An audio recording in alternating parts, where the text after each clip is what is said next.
Assalamualaikum warahmatullahi wabarakatuh. Perkenalkan, nama saya Bevi Velatari, NIM 211111775, tingkat 1A, dari Prodi S1 Keperawatan dengan dosen Hidayatul Fajri, SAPMPA, dengan mata kuliah Pancasila.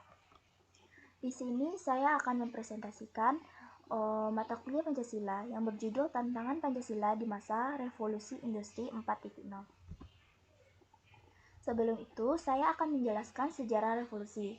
Sejarah revolusi 1.0 terjadi pada abad ke-18 melalui penemuan mesin uap sehingga memungkinkan barang dapat diproduksi secara massal. Selanjutnya, sejarah revolusi 2.0 terjadi pada abad ke-19 dan 20 melalui penggunaan listrik yang membuat biaya produksi menjadi murah. Selanjutnya, sejarah revolusi 3.0. Revolusi ini terjadi pada tahun 1970-an melalui penggunaan komputerisasi. Istilah 4.0 berasal dari sebuah proyek yang diprakarsai oleh pemerintah Jerman untuk mempromosikan komputerisasi manufaktur. Selanjutnya, saya akan menjelaskan perkembangan revolusi industri 4.0. Menurut Agustini, tahun 2018, revolusi industri 4.0 disebut sebagai revolusi industri yang akan mengubah pola dan relasi antara manusia dengan mesin. Inovasi yang diawali dengan besarnya data di internet dan penggunaan cloud mengubah produk industri, serta mengubah proses produksi dan pemasaran produk. Bahkan mengubah gaya hidup masyarakat karena produk dari revolusi industri ini dapat dilihat penggunaannya di kehidupan sehari-hari. Selanjutnya, 5 pokok yang menjadi tantangan Pancasila. Yang pertama, pemahaman Pancasila. Yang kedua, eksklusivisme sosial yang terkait derasnya arus globalisasi sehingga mengarah kepada menguatnya kecenderungan politisasi identitas dan menguatnya gejala polarisasi dan fragmentasi sosial yang berbasis sara.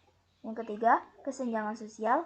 Yang keempat, perkembangan Pancasila, di mana lemahnya institusionalisasi nilai-nilai Pancasila dalam kelembagaan politik, ekonomi, dan budaya, serta masih lemahnya wawasan ideologi Pancasila di kalangan penyelenggaraan negara. 5. Keteladanan Pancasila. Keseluruhan ini merupakan pokok yang harus dimiliki warga negara maupun penyelenggaraan negara dalam menghadapi revolusi. Selanjutnya, saya akan membahas tantangan Pancasila dari sudut pandang mahasiswa di masa revolusi 4.0. Yang pertama, banyaknya pengangguran. Di sini, karena masalah kompeten sumber daya manusia di Indonesia yang didukung dengan rendahnya kemampuan berbahasa Inggris, tenaga kerja, dan lulusan perguruan tinggi di Indonesia. Yang kedua,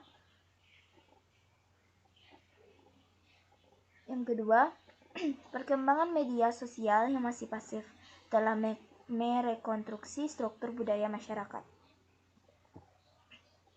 Banyaknya budaya asing yang telah masuk ke Indonesia melalui berbagai informasi yang beredar di internet, membuatnya banyaknya masyarakat Indonesia melupakan makna dari Pancasila.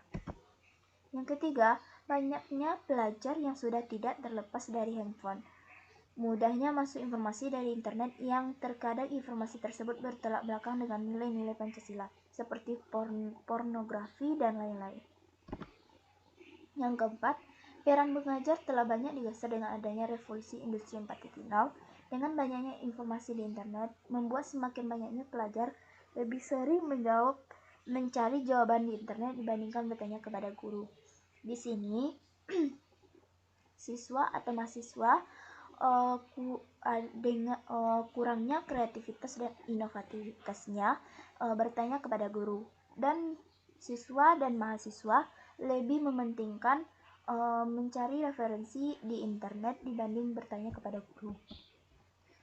Selanjutnya, dengan hadirnya revolusi industri 4.0 memberikan suatu tantangan baru dalam pengembangan ideologi Pancasila disebabkan Pancasila harus menjalankan fungsinya sebagai ideologis terbuka, dinamis, dan aktual. Banyaknya tantangan dalam mempertahankan Pancasila sebagai ideologi. Pancasila telah membuktikan bahwa Pancasila bukan merupakan milik golongan tertentu atau representasi dari suku tertentu. Pancasila untuk netral dan akan selalu hidup di segala seperti yang telah dilewati di tahun-tahun sebelumnya.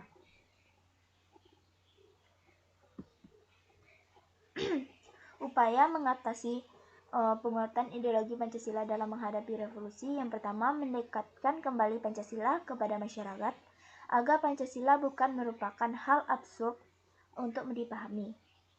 Yang kedua, menginternalisasikan nilai-nilai luhur Pancasila dengan mengoptimalkan segenap sumber daya nasional yang dimiliki.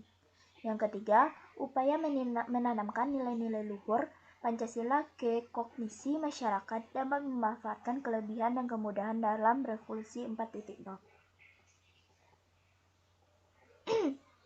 Yang keempat, menjadikan nilai-nilai Pancasila seperti nilai religius, kekeluargaan, keselarasan, dan kerakyatan. Terima kasih. Baiklah, hanya sekian hasil presentasi dari saya. Jika ada kesalahan mohon dimaafkan. Saya akhiri. Wabillahi taufiq wal hidayah. Wassalamualaikum warahmatullahi wabarakatuh.